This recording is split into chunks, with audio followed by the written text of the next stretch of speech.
कहानी का नाम सोच। पापा मम्मी, मुझे आप लोगों से कुछ कहना है।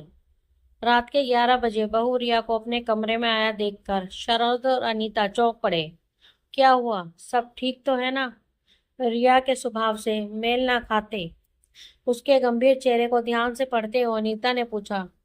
तो वह उनके पास ही बिस्तर पर बैठ गई। फिर अनीता का हाथ अपने हाथ में लेकर बोली, मम्मी एक बात कहूँ, जब तक बुआ जी घर पर हैं आप लोग मुझसे रोक से बात किया कीजिए। और मम्मी, आप मेरा हाथ मत बटाइए, मैं ऑफिस से 2 दिनों की छुट्टी ले लेती हूँ।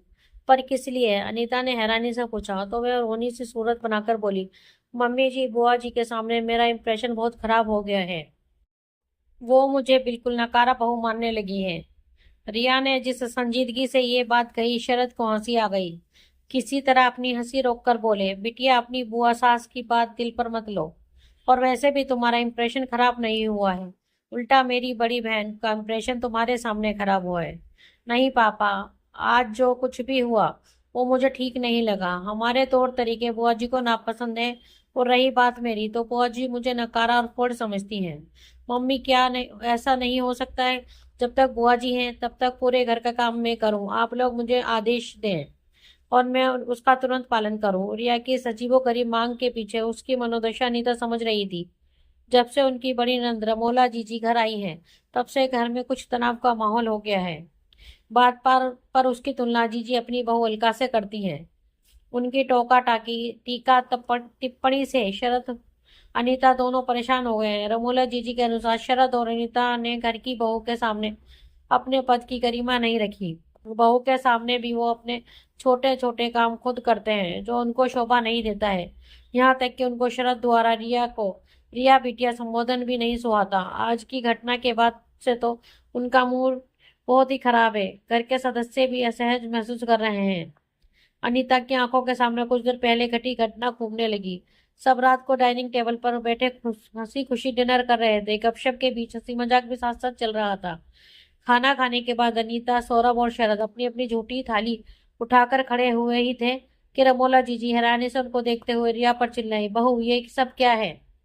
सास ससुर अपनी झूठी थाली लिए जा रहे हैं और तुम देख रही हो। उनकी आवाज पर रिया सहम कर अपनी थाली वहीं छोड़ अनीता और शरद की ओर बढ़ी तो शरद ने इशारे से उसे रोक दिया और चुपचाप रसोई की ओर चले गए। थाली रख कर आए तो देखा, रिया शर्मिंदा सी रमोला जीजी की झूठी थाली उठा रही थी। शरद बड़ी शांति से जीजी से बोले, जीजी हमारे घर के अपने उसूल हैं, हम सब अपनी अपनी झूठी थाली स्वयं उठाते हैं। क्यों सौरभ जी? पापा जानती हैं बुआ, अपनी झूठी थाली टेबल से उठाने की ट्रेनिंग पापा की दी हुई है। इसे हम किसी के सामने भी नहीं छोड़ते। आप नाराज हो गई, जबकि लोग तो प्रभावित हो जाते हैं। बोलते हुए सौरभ पुरिया ने इशारे से चुप कराया और रमोला जीजी के तमतमाते चेहरे को देख रही थी। रमोला जीजी खुद को अपमानित महसूस कर रही थी। छाई चुप्पी से असहज माहौल बदलने की गरज से रिया ने अपनी बुआ सास से इधर उधर की बातों के बीच कहा, बुआ जी अगली बार आप अलका दीदी को ले आइएगा, बहुत दिन हो गए उनसे मिले हुए। तब हम लोग खूब घूमेंगे, शॉपिंग करेंगे। अलका बहू साथ आएगी तो घर कौन संभालेगा? वैसे भी इस घर में कुछ ऐसी रवायतें बनाई जा रही हैं जो मेरे गले नहीं उतरती। रमोला जीजी के उनके बोल से अनीता और रिया ने चुप्पी साध ली और शरद फिर बोल पड़े, जीजी आप जिन रवायतों की बात कर रही हैं उनको अपनाना सबके बस की बात भी नहीं। इस बात पर जीजी नाराज हो गई। हालांकि रिया ने अपनी सरलता से उनको मना लिया तो जीजी रिया को समझाती नजर आई, देख बहू, तेरे सास ससुर चाहे जो कहें, पर उनको मेड से झूठे बर्तन उठाते देखकर सब तुम्हारी सास के दिए संस्कारों को दोष देंगे। तेरी जेठानी अलका हर चीज मुझे हाथ में देती है, मेरी साड़ी तक वो मुझे तक नहीं तेन तक नहीं करने देती। बड़े बूढ़ों की इज्जत मान सम्मान इन छोटी छोटी बातों में ही दिखता है। जी जी बुआ जी। रिया हथियार डालने जैसी मुद्रा में उनकी हाँ में हाँ मिलाती रही। रमोला जीजी का व्यवहार स्वीकृत न होते हुए भी अनीता शांत थी, क्योंकि वह जानती थी कि रमोला जीजी स्वयं के बनाए जिस किले के भीतर रहती हैं उसे कोई नहीं भेज सकता। अनीता ने आज अपनी बहू का एक नया रूप देखा। उसने अपने व्यवहार से जिस सुंदर मन का परिचय दिया था उसे जीजी समझने को तैयार नहीं थी। मम्मी क्या सोचने लगी, मुझे अपनी वसीयत की परवाह नहीं, पर आपके ऊपर कोई दोष आए ये ठीक नहीं। क्या ऐसा नहीं हो सकता कि कुछ दिन हम उनके अनुसार रह लें? रिया के टोकने पर उस घटना में डूबी अनीता चौंकी। वो कुछ कहती उससे पहले ही शरद रहस्यमयी अंदाज में बोले, बिटिया ये बड़ा खतरनाक प्रयोग है। सोचो अगर तुम्हारी मम्मी को नई व्यवस्था रास आ गई तो क्या होगा? जिंदगी भर अपनी मम्मी के इशारों पर नाचना होगा। शरद के मजाक पर रिया अनीता के गले में अपनी गलीता डालते हुए लाड से बोली, क्या पापा आप भी? मेरी मम्मी बहुत स्वीट है। मेरे साथ ऐसा कुछ नहीं होगा, इसलिए मैं मम्मी के खिलाफ किसी को बोलने का कोई मौका नहीं देना चाहती हूँ। आप लोग हमारे आदर्श हो, पर बुआ जी मेरे या आप लोगों के प्रति कोई बुरा इंप्रेशन लेकर जाएं, ये ठीक नहीं है। रिया के कहने पर अनीता प्यार से उसके हाथों को सहलाते हुए बोली, ये उलझुल ख्याल तुम्हें क्यों आ रहे हैं? सबके घर की अपनी अपनी व्यवस्था होती है। तुम नौकरी करती हो, ऐसे में हम तुमसे अपने छोटे छोटे कामों के लिए तुम पर आश्रित हो जाएं तो कुछ दिन में तुम सहोगी, पर धीरे धीरे उस बोझ के तले उताओगी, चिड़चिड़ी हो जाओगी। और भाई हमें तो अपनी हंसती मुस्कुराती बिना बनावट वाले स्वभाव की बहू चाहिए। आज तुम अपनी बुआ सास के तानों से डरकर कुछ देर के लिए ही सही, पर ढांचे को हिलाओगी तो तुम्हें परेशानी होगी, तुम असंतुष्ट होगी तो हम परेशान होंगे, तुम्हारे और सौरभ के रिश्तों पर असर होगा। इतना सारा बदलाव किसी को इम्प्रेस करने के लिए ठीक नहीं। अनीता के सब कहने के बावजूद रिया सोच में डूबी रही। तो शरद बोले, जाओ जाकर सो जाओ, कल तुम्हारा प्रेजेंटेशन है, और हाँ, ये मेरा आदेश है। शरद के कहने के अंदाज पर अनीता जोर से हंस दी, और समय होता तो रिया खिलखिला उठती, पर रिया के होठों पर मुस्कान की एक रेखा पर आ पाई। रिया चली गई तो शरद कहने लगे, इन 2 दिनों में दीदी ने बेचारी को डरा ही दिया है। बोलो तो मैं जीजी से बात करूं? ना ना, आज बहुत तमाशा हो गया। 2 दिन के लिए जीजी आए हैं, बिना किसी विवाद के हंसी खुशी समय निकल जाने दो। कल जीजी से तुम माफी मांग लेना, वरना बेवजह बात बढ़ेगी। उनकी बात इस कान से सुनकर दूसरे से निकाल देना बेहतर है। हमारे कहने से ना वो बदलेंगी, ना उनके तानों से किसी को निजात मिलने वाली है। तानों का जवाब हम तानों से दें, ये सही नहीं है। शरद अनीता की बात से सहमत थे।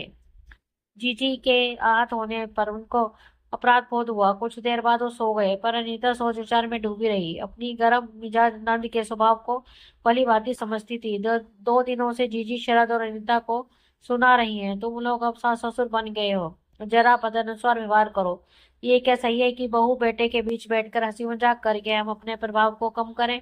अनीता उनको समझा ही नहीं पाती कि नौकरी पेशा बहू बेटे के साथ शाम की चाय और गपशप और रात के खाने के बीच हुए हंसी मजाक के क्या मायने हैं।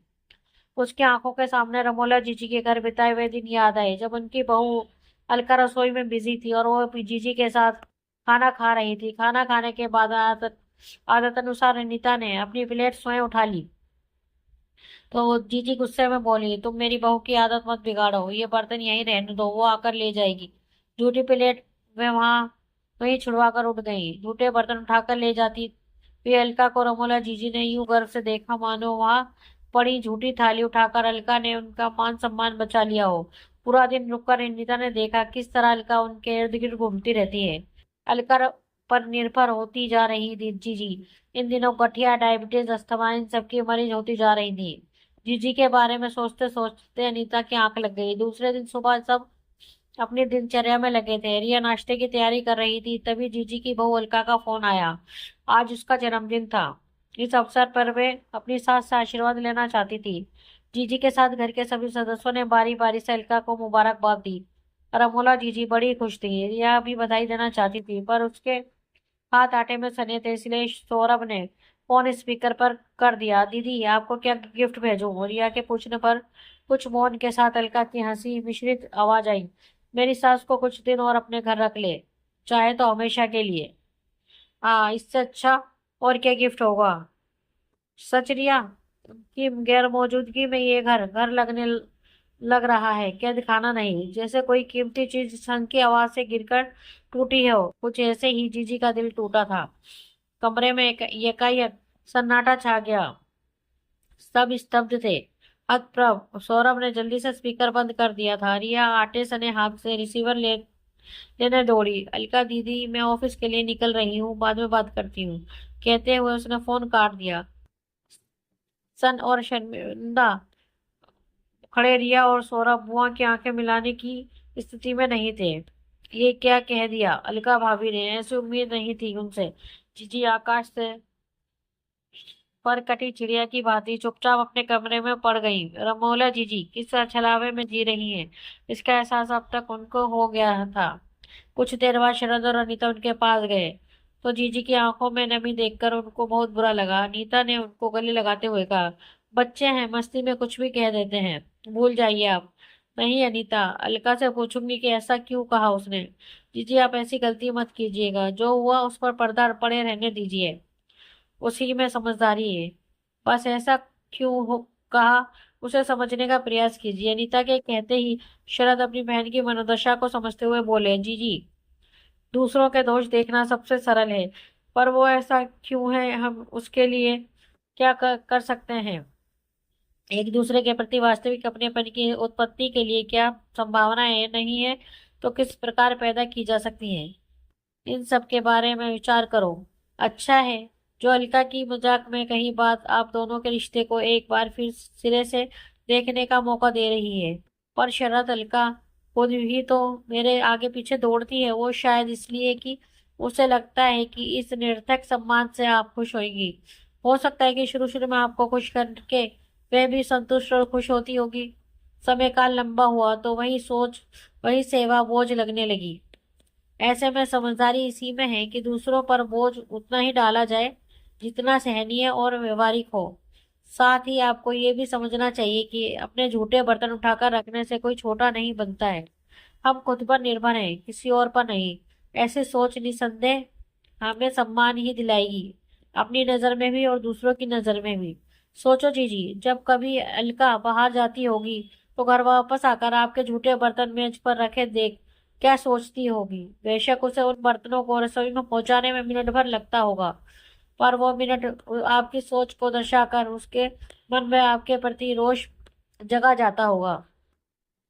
शरद की बात को रमोला जीजी ने बड़े ध्यान से सुना, फिर ठंडी सांस लेकर बोली, उसे तकलीफ थी तो कह देती, ना करती। मेरा कोई काम करना आसान है, जो हुआ भूल जाओ। पर जब जब उसे देखूंगी तब तब क्या उसके फोन पर कहे शब्द और वो हंसी उसकी मेरे प्रति सोच मुझे दुख नहीं पहुंचाएगी। तेरी बहू रिया को देख, कल मुझे नाराज देखकर कैसे मुझे बहलाने मेरे पास आ गई। क्या क्या नहीं कहा मैंने उनको उसको, ये सोचकर मुझे दुख नहीं होगा।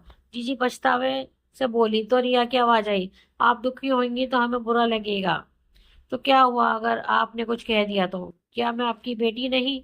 आपने जो ठीक समझा मुझे भी सिखाने की कोशिश की। विश्वास कीजिए अलका भाभी ने भी मस्ती में वो बात कही। आप भूल भी जाइए ना, आप आज मैं आपको शॉपिंग पर ले चलूंगी, आप भाभी के लिए प्यारी सी साड़ी ले लीजिएगा हूँ। रमोला जीजू स्नेह से देखते आगे बोली, उस दिन तूने पीले रंग नीले रंग का एक सूट पहना था ना, वैसा ही अलका के लिए भी खरीद लाना मेरी तरफ से। प्रमोला जीजी के कहते ही शरद ने कहा, वाह जीजी, यह हुई ना बात। अनीता और रिया मुस्कुरा पड़े। रिया मुस्कुराते हुए वो धीमे से बोली, वाह अलका भाभी, इस बार आपके जन्मदिन पर ऐसा उपहार मिलेगा जिसे आप हमेशा के लिए सहज कर रखना चाहेंगी। दोस्तों आपको हमारी ये कहानी कैसी लगी प्लीज कमेंट में हमें जरूर बताएं। अगर कहानी आपको अच्छी लगी हो तो अपने दोस्तों के साथ शेयर करें और हमारे चैनल को लाइक एंड सब्सक्राइब करना ना भूलें। धन्यवाद।